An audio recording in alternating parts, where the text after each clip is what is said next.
Hi കൂട്ടുകാരെ, ഇന്നലെ എനിക്കുണ്ടായ ഒരു അനുഭവം പറയാൻ വേണ്ടിയാണേ. ശരിക്കും ഇങ്ങനൊന്നും അല്ല പറയണ്ട അതിന്.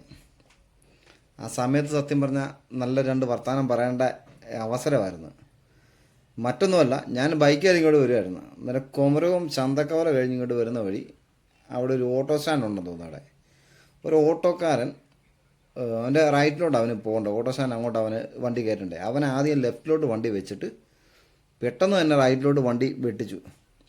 എന്തോ ഭാഗ്യത്തിന് ഞാൻ വണ്ടിയെ അവത്തെ തട്ടിയില്ല. ഞാനത് വണ്ടി കയറി വന്നു, കാരണം ലെഫ്റ്റിലോട്ട് അവൻ ഒതുക്കിയല്ലോ. അവൻ ആ സമയത്താണ് ഇൻഡിക്കേറ്റർ ഇട്ട് വണ്ടി അങ്ങോട്ട് കയറ്റി വെക്കുന്നത്. അത്ര നേരം ഇൻഡിക്കേറ്റർ ഇട്ടില്ല, വണ്ടി ഇടത്തോട്ട് ഒതുക്കിയ വണ്ടി പെട്ടെന്ന് അവൻ തിരിച്ചു വെച്ചു. സത്യം പറഞ്ഞാൽ അവിടെ തലയടിച്ച് വീഴേണ്ടിയാണ്. അങ്ങനെ ഇതായത്. എന്നാൽ അത് ഞാൻ ചിന്തിച്ച് വേറൊന്നുമല്ല, ഞാനൊരു 10 വർഷം വണ്ടി ഓടിച്ചതാണ്. അന്നേരം അതുവരെ എൻ്റെ പല വീഡിയോകളും ശ്രദ്ധിച്ചറിയാം, ഞാൻ ഓട്ടോക്കാർക്ക് വേണ്ടി ഒത്തിരി സംസാരിച്ചിട്ടുള്ള ആളാണ്. ഇത് ഈ കഴിഞ്ഞ വരെ സംസാരിച്ചുകൊണ്ടിരുന്ന ആളാണ് എല്ലാ കാര്യങ്ങൾക്കും വേണ്ടി. കാരണം ഒരു സ്ഥലത്ത് ഒരു അപകടം ഉണ്ടായ ആദ്യം ഓടിയെത്തുന്ന അവരാന്നൊക്കെ പറഞ്ഞ് അതുപോലെ ഒത്തിരി നല്ല കാര്യങ്ങൾ അവരെക്കുറിച്ച് സംസാരിച്ചാണ് ഞാൻ. പക്ഷേ പൊതുജനങ്ങൾ പറയുന്നതിൻ്റെ അകത്ത് നല്ല 100% കാര്യമുണ്ട്. സത്യം വേറൊന്നുമല്ല, ഞാൻ അന്നേരം ചിന്തിച്ചേ. കാരണം എനിക്കൊരു അനുഭവം ഉണ്ടായപ്പോഴേ എനിക്കത് മനസ്സിലായേ. കാരണം ഇവർ എങ്ങോട്ടും നോക്കുന്നില്ല, നേരെ അവനങ്ങോട്ട് പോകണമെന്ന് നോക്കുമ്പം ഒരു തിരക്കുള്ള റോഡാണെന്ന് ചിന്തിക്കുന്നില്ല, ഒറ്റ വെട്ടിയിരങ്ങ്.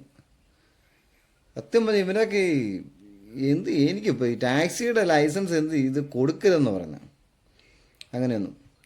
ഒരു 3-4 വർഷം ഒരു വണ്ടി ഓടിച്ച് അവന് ക്ലിയറായിട്ട് ഓടിച്ചെങ്കിൽ മാത്രമേ ഉള്ളൂ അവന് ടാക്സി ഓടിക്കാനുള്ള അവന് ലൈസൻസ് ഇത് കൊടുക്കാനുള്ളത്.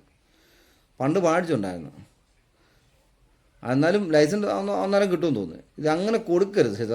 സത്യം പറഞ്ഞാൽ ഒരു 5 വർഷം ഒരു കംപ്ലൈൻറ്റും ഇല്ലാതെ വണ്ടി ഓടിച്ചതിന് ശേഷമുള്ള റിപ്പോർട്ട് കിട്ടിയതിന് ശേഷം ഇവനൊക്കെ ടാക്സി ലൈസൻസ് കൊടുക്കാറുള്ളൂ. ഒരു തോന്നിവാസം കാണിക്കും. സത്യം പറഞ്ഞാൽ ഞാൻ ഓട്ടോക്കാരെ എല്ലാവരും പറയുന്നതല്ല, നല്ലതായിട്ട് വണ്ടി ഓടിക്കുന്ന ആളുകളുണ്ട്, ഒരു പ്രശ്നമില്ല വണ്ടി ഓടിക്കുന്ന ആളുകളുണ്ട്. ചില അവന്മാരുണ്ട്, അവന്മാർ ഇതിൻ്റെ തോന്നിവാസമാണ്. അതുതന്നെയല്ല, അവരുടെ സ്റ്റാൻഡ് വല്ലതാണേ പിന്നെ അവന്മാർ പക്ക ഗുണ്ടായുസമായിരിക്കും നമ്മുടെ അടുത്ത് കാണിക്കുന്നത്.